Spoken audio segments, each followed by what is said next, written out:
मान्सूनने आज गोव्यापर्यंत मजल मारली आहे। पुढील 2 दिवसात मान्सून महाराष्ट्रात दाखल होण्यास पोषक हवामान आहे।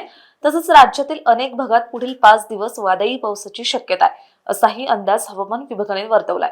मान्सूनने आज कर्नाटक, तामिळनाडू आणि गोव्याच्या काही भागात प्रगती केली आहे। गोव्याच्या काही भागात, कर्नाटक आणि तामिळनाडूच्या आणखी काही भागात मान्सूनने चाल केली। तसंच बंगालचा उपसागर आणि अरबी समुद्रातही मान्सूनने प्रगती केली आहे।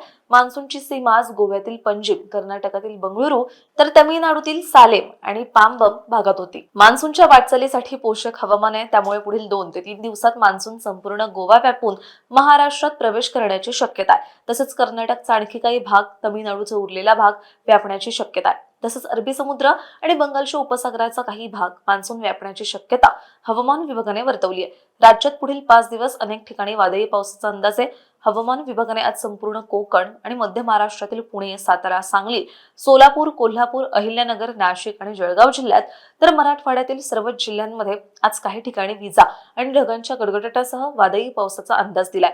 तर विदर्भातील अकोला, अमरावती, वाशिम आणि यवतमाळ जिल्ह्यातही काही ठिकाणी वादळी पावसाची शक्यता वर्तवण्यात आली आहे। उद्याही संपूर्ण कोकण तसंच मध्य महाराष्ट्रातील पुणे, सातारा, सांगली, कोल्हापूर, अहिल्यानगर आणि नाशिक जिल्ह्यात तर मराठवाड्यातील छत्रपती संभाजीनगर आणि बीड जिल्ह्यात वादळी पावसाची शक्यता आहे। तर मराठवाड्यातील इतर जिल्ह्यांमध्ये ढगाळ हवामानासह हलक्या पावसाचाही अंदाज व्यक्त करण्यात आलाय।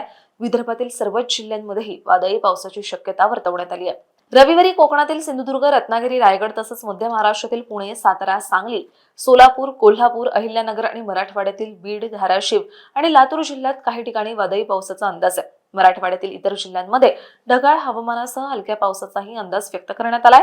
विदर्भातील सर्वच जिल्ह्यांमध्येही वादळी पावसाची शक्यता वर्तवण्यात आली आहे।